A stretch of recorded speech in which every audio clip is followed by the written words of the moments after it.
Brown's approach to diversity and inclusion is grounded in our aspirations to be the most academically excellent university possible. This work both impacts the institution, but it also reaches out into our communities, into the world.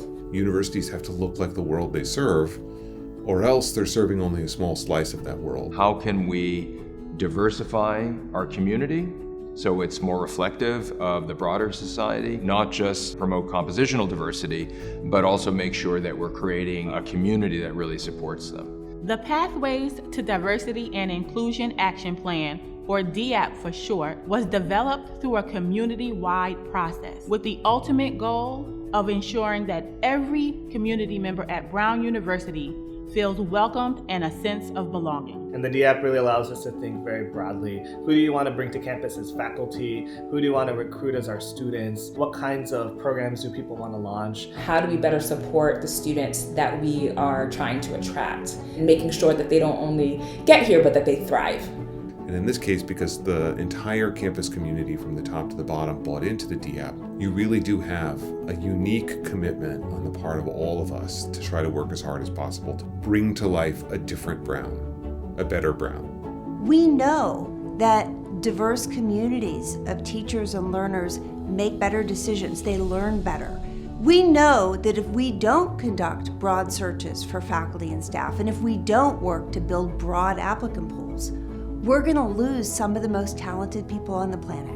Interacting with women of color faculty gave me people to lean on and was empowering to me and encouraging because I knew I wasn't alone. I think there's sometimes the hesitation of folks to be the only one, right? Do you want to be the only one asking these questions or engaging in these conversations?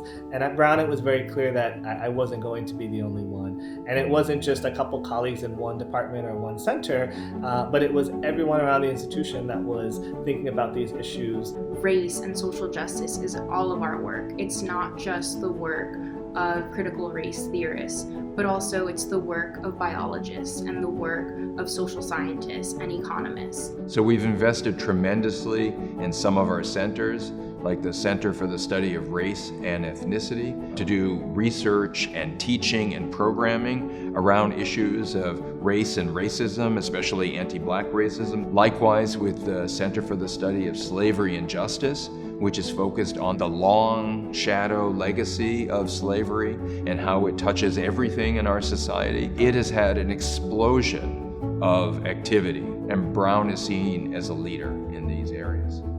I can see the progress that we've made. We've seen growing diversity of our faculty, our student body. I've seen the culture change that's happened.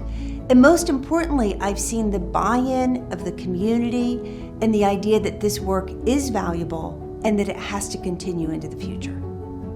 This is the time when we need to double down on our efforts to create a more inclusive, just, and equitable community. So we know we have a lot of work to do, but I know that if we're persistent, if we work hard, if we work together, we're up to getting the job done.